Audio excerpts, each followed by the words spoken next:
بسم اللہ الرحمن الرحیم، ایاک نعبد و ایاک نستعین۔ میرے پاکستانیوں، کل میں نے آپ کو سائفر کے متعلق بتایا کہ وہ سائفر کی کہانی کیا تھی۔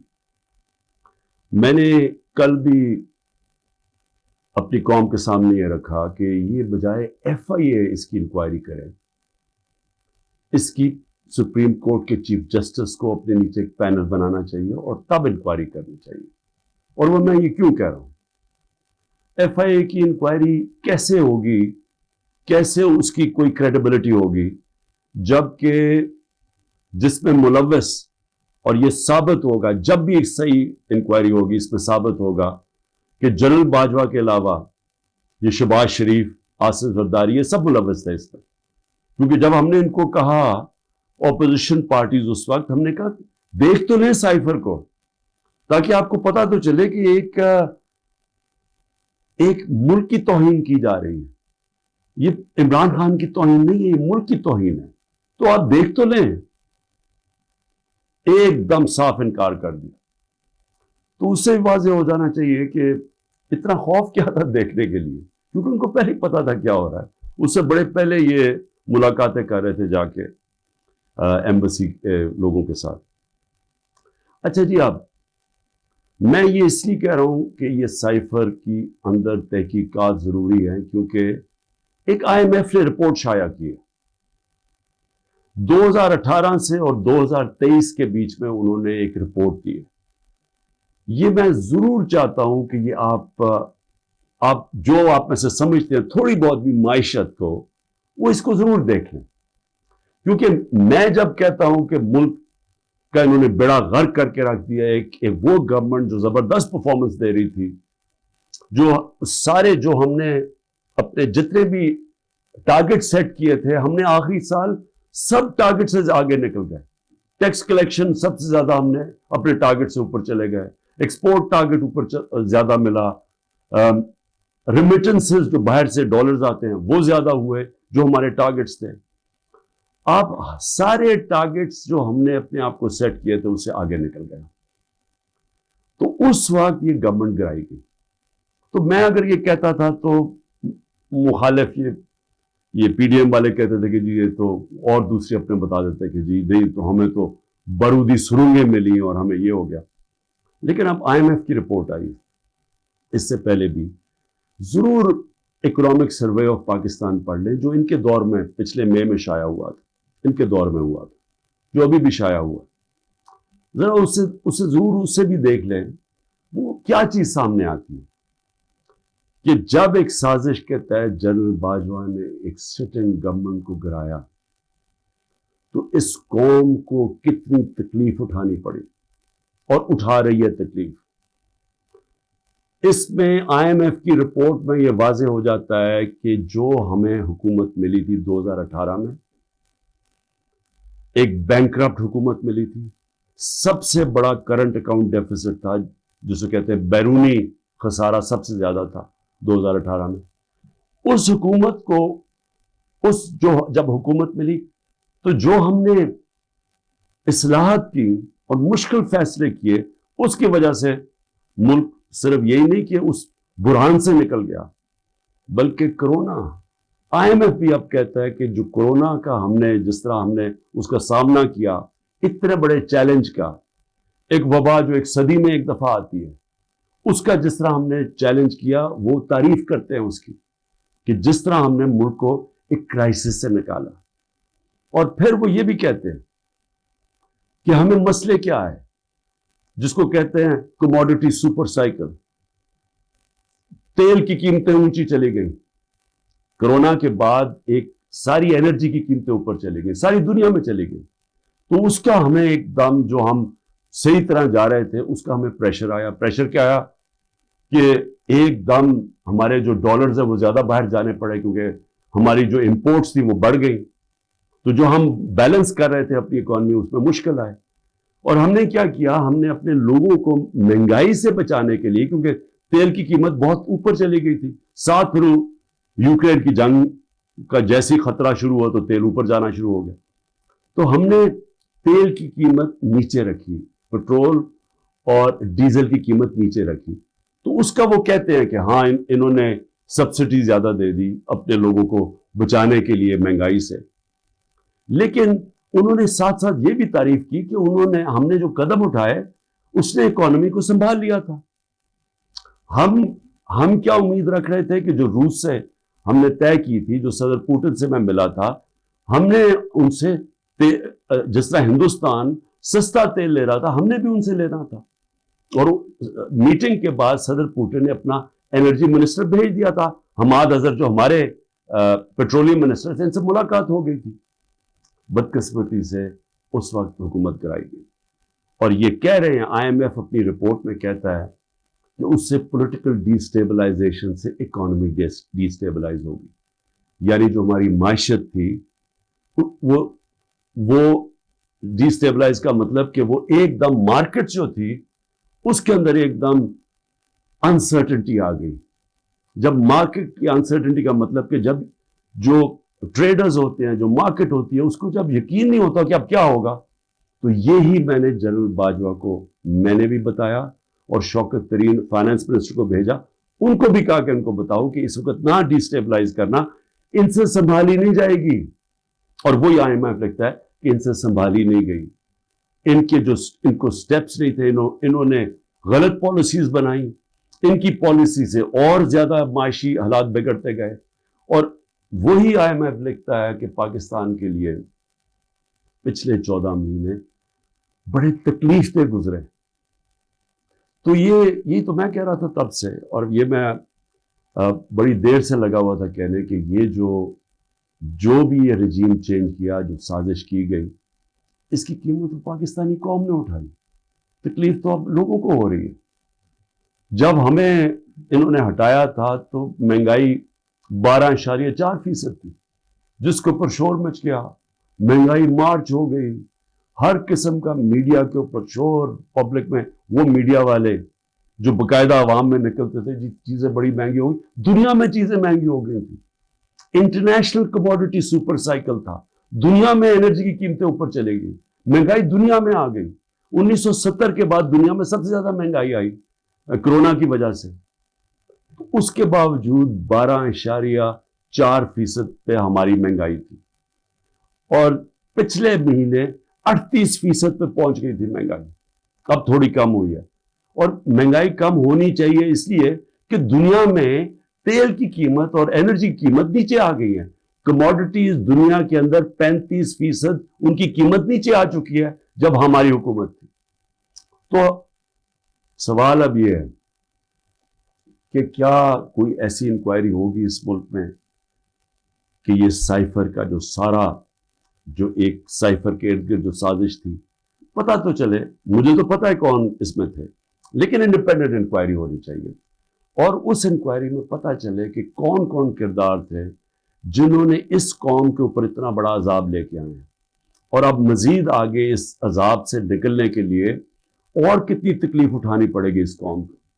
اور اس کے لیے میں پھر سے کوشش تو کرتا ہوں کہ ہمارے چیف جسٹس صاحب کو اس کے اوپر سوچنا چاہیے کہ وہی ایک انکوائری کر سکتے ہیں، کیونکہ یہ حکومت تو کرنے نہیں دے گی، اور نہ ہی مجھے افسوس سے کہنا پڑتا کہ ہماری اسٹیبلشمنٹ یہ کرنے دے گی، کیونکہ اس کے اندر ملوث ہیں جو جنرل باجوہ، اور انہوں نے جو جس طرح یہ پوری 6 مہینے پہلے سے جو پلان بن رہا تھا گرانے کا، اب تو خیر خواجہ آصف کہہ رہے ہیں کہ 2021 سے ہی پلان بنایا ہوا تھا جنرل باجوہ نے ہماری حکومت گرانے کا، تو لیکن اب ذرا ان سے بھی سوال پوچھنا چاہیے کہ آپ نے ہمیں جب گرا کے ان کو لے کے آئے جن لوگوں کو، تو کیا آپ کو اعتماد تھا کہ یہ اس ملک کو اٹھا لیں گے؟ 30 سال سے جو حکومت کر رہے تھے، اور ان کے دور میں کوئی مجھے سنہری دور بتا دے کہ جب انہوں نے کوئی معیشت میں بڑی ترقی کروائی ہو، کوئی مجھے پتہ چل جائے کہ انہوں نے کون سا وہ کیا 99 میں جب چھوڑ کے گئے تھے نون لیگ، تو ذرا بتائیں کہ کیا وہ معیشت کے حالات آپ کو پتہ تھے؟ یہ ساکھدار تھے، وہ بینکرپٹ کر کے چھوڑ کے گئے تھے، اور پھر اب یہ آئی ایم ایف کہہ رہا ہے کہ جو 2018 میں یہ چھوڑ کے گئے تھے پاکستان، وہ خود کہہ رہے ہیں کہ وہ تحریک انصاف نے بڑے زبردست مشکل فیصلے کر کے ملک کو اس سے نکالا، تو کیا کوئی ذمہ داری اٹھائے گا اس کی کہ جب اتنی بڑی طاقت ہو جاتی ہے کسی کے پاس تو کیا اس کو پھر ذمہ داری نہیں لینی چاہیے جبکہ وہ طاقت کا غلط استعمال کرتا ہے؟ اور یہ ہی انکوائری میں چیزیں آنی چاہیے. کیوں؟ کہ آگے سے ایسی غلطیاں نہ ہوں کہ آگے سے کوئی ایک آدمی خود ہی فیصلہ بند کمرے میں فیصلے کر کے ملک کو اس طرح مشکلات میں نہ ڈالے. اب میں جو دوسری چیز کہنا چاہتا تھا وہ یہ کہ اس وقت ایک ظلم کی انتہا، ایک ظلم کا ایسا نظام چل رہا ہے جس کی میں سمجھتا ہوں انتہا ہے. سب سے پہلے تو میں جو خواتین اس وقت جیلوں میں ہیں، میں سوال پوچھنا چاہتا ہوں کہ انہوں نے کون سا جرم کیا؟ کیا پاکستان کا آئین پرامن احتجاج کی اجازت نہیں دیتا؟ کہیں آئین میں لکھا ہوا ہے کوئی نو گو ایریاز ہے؟ کہیں پاکستان کے آئین میں لکھا ہوا ہے کہ اگر کسی سے کوئی سمجھے کہ ناانصافی ہوئی ہے ان سے تو کیا وہ کوئی ایسی ایریاز ہے جدھر وہ احتجاج نہیں کر سکتے؟ جب سپریم کورٹ کہتا ہے کہ پارٹی کے چیئرمین عمران خان کو غیر آئینی اور غیر قانونی طور پہ اغوا کیا گیا اسلام آباد ہائی کورٹ سے، اور جس طرح اس کو مجرموں کی طرح ڈنڈے مار کے لوگوں کو، اس کے بھی اور لوگوں کو، وکیلوں کو، جس طرح اس کو پکڑ کے لے کے گیا تاکہ ساری دنیا دیکھے کہ کس طرح ایک پارٹی کے سربراہ کو کس طرح کا یعنی اس کے ساتھ رویہ تھا، تو کیا اس کا اجازت نہیں تھی کہ پرامن احتجاج اس ناانصافی کے اوپر کرے؟ اور جب رینجرز اٹھا کے لے کے گئے تو کدھر احتجاج کرنا تھا؟ وہی نا کنٹونمنٹس میں کرنا تھا، جی ایچ کیو کے سامنے کرنا تھا، اور کدھر جا کے کرتے؟ تو میں سوال یہ پوچھتا ہوں اس میں جرم کیا تھا؟ جرم جو تھا جو جلائے ہیں، جرم تھا کور کمانڈر کے گھر کو آگ لگانا، یہ جرم تھا. جرم وہ تھا جو عسکری ٹاور جلائے گئے ہیں اور جدھر جدھر بھی جلائے گئے ہیں، وہ جرم تھا. اب میرا سوال یہ ہے کہ کیا اس جرم میں 10,000 لوگ شریک تھے؟ کیا 50-60 لوگ ہوں گے جنہوں نے جا کے جلایا؟ میرا اگلا سوال یہ ہے کہ یہاں سی سی ٹی وی کیمراز ہیں، کیوں نہیں سی سی ٹی وی کیمراز کی فوٹیج سامنے آئی کہ وہ کون لوگ تھے جو پہلے گئے ہیں، کن لوگوں نے آگ لگائی؟ کیا اتنا مشکل ہے اس کو ڈھونڈنا؟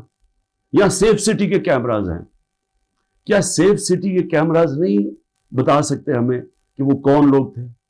کیونکہ ہم سب چاہتے ہیں کہ ان کو سزا ملے، لیکن اس کی آڑ لے کے یہ کرنا کہ پوری پارٹی کے پیچھے پڑ جانا، جدھر پارٹی کے لوگ ہیں ان کے اوپر، ان کے گھروں میں گھس جانا، نہ ان کی عورتوں کو دیکھنا، نہ بچوں کو دیکھنا، نہ رشتہ داروں کو دیکھنا، جو آئے تو اسے پکڑ کے جیلوں میں ڈال دیں. پولیس کو فری ہینڈ دے دیا ہے کہ اچھا جی آپ کی وہ جیو فینسنگ میں آپ کا آ گیا ادھر تو چلو جی آپ کو پکڑ کے ہم جیل میں ڈال رہے ہیں، لیکن اگر آپ پیسے دے دیں گے اتنے تو ہم آپ کو جیل میں نہیں ڈالیں گے. ریٹس لگی ہوئی ہیں، 15 لاکھ سے شروع ہوتے ہیں، کسی کو 10 لاکھ میں بلیک میل کیا جاتا ہے، کسی کو 5 لاکھ میں. اپنے ملک کی ہم پولیس کی تباہی کر رہے ہیں یہ حرکتیں کروا کے. کوئی انڈیپینڈنٹ انویسٹیگیشن ہوگی اس کے اوپر؟